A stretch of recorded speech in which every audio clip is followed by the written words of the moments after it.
In the previous video, I showed you how to create a quiz. We created this practice quiz. We put it in a module so it's easy for kids to find. And we edited and looked at all of those options for our quiz, even assigning it to specific students who possibly need a modified quiz, when we should show correct answers, and etc. So making sure we have quiz instructions in our dialog box here. Then we would want to add questions. So we click on that top tab, and then I'm going to add a new question. By default, it's multiple choice. That's where we're going to hang out for this video, multiple choice questions. But if you click the drop down, you'll notice lots of other question types I can choose from. Naming the question is actually important. As you create quizzes in Canvas, every question that you add to a quiz is then collected in a quiz bank. It's called unfiled questions. I'm going to give you a quick look at that once we create a few questions, but I'll talk about quiz banks definitely in a future video. So naming our questions is going to be important, because if I start creating quizzes and I call each question one, and then question 2 and question 3, when I go back to my unfiled question bank, I'm going to have a whole lot of question 1s and a whole lot of question 2s. I know this from experience.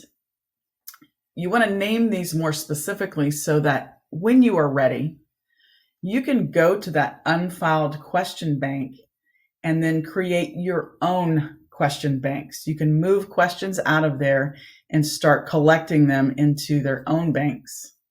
Now, what do banks do for you? It will give you the option to pull random questions from that bank and give students randomly selected quizzes. So naming the questions very specifically to maybe TEK, or by, let's say it's chapter 12, question 1, chapter 12 test question 1, whatever is going to make it easy for you to then use later. So I'm actually going to name this one by TEK. Then when I go back and look in my unfiled question banks, I can see all of the questions that apply to that TEK. Then I can create an entire bank of questions that pull from that TEK. So, long story of why you should name your question more specifically. So in my rich content editor here, I'm going to type a question. We're just going to do something very simple to start. Oops. We're going to just type in text. What is the color of the sky? Here I have, by default, 4 options. If I want to add a 5th, I could add another answer. If I want to reduce the question choices, then I could just click on that delete this answer icon. So let's just do it this way: blue, red, black. By default, this first option is the correct answer, but maybe that's not the right answer. I have put those in the order as I'm reading them off of something else. So I would make sure you choose the correct answer, of course. Now, these dialog boxes are for giving students feedback when they choose a particular answer. And honestly, in the 9 years I've been teaching online, I've never had time to actually add something here for kids. Maybe we've got time now, but you can just leave those alone and click update question. So I have my first multiple choice question. Real quickly, I want to show you now what that looks like in that quiz bank that I was talking about. So in that quizzes link, I would click over here on the 3 dots and then click on Manage Question Banks. So here I have unfiled questions, and I have one question sitting in there. And so when I click on it to see, you'll notice it has copied that very same question. Once I name it in my quiz, that name is stuck in my unfiled questions question bank. So again, just naming it very specifically is the way to go. So going back to our quiz, let's add another question type, or another question, not question type. We're sticking with multiple choice. So when I add another question, for many of you, you may have graphs and charts and long reading excerpts that you are not going to want to type out. I'm going to show you a little shortcut. So here, I'm going to violate all of the first 5 minutes of this actual video and just call it question 2. And I'm going to add a graph and snip it and put it right here. So here I have a released STAR Algebra 1 test. I'm going to snip. So if you're not familiar with snipping, then you pause this video and you go Google that. I'm going to snip this question. And I'm actually going to snip the entire question with its answer choices. Now I'll save it. Okay, or I'll do it again because I like to make work for myself. So I'm going to save this.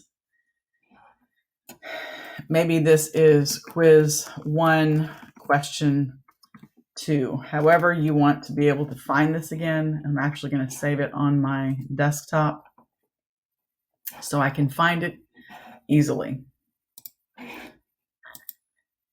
So going back now to my rich content editor, I'm going to add an image. I'm going to upload a new image. Choose that file. And then I'm going to open it. Now, a couple of things before we actually upload to this quiz question. First is I want to make sure that my alternative text has been added.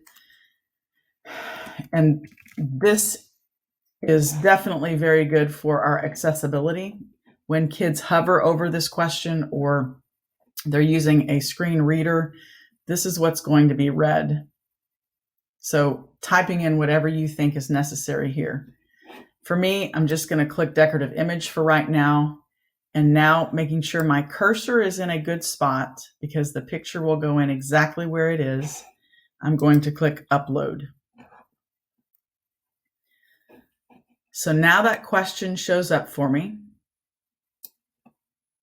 And in my answer choices, I'm going to put choice F, choice G,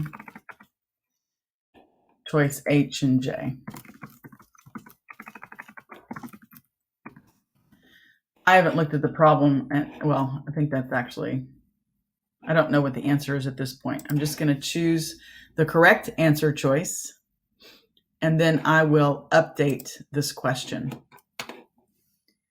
Now, if you chose in your question, your quiz options to shuffle your answers, you may want to go back and change that, because if it's going to shuffle these answers that you have added, choice F, G, H, and J, it's going to put those in a different order.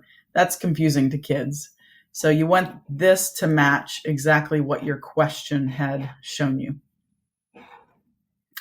So I'll click Update Question there. Let's add one more.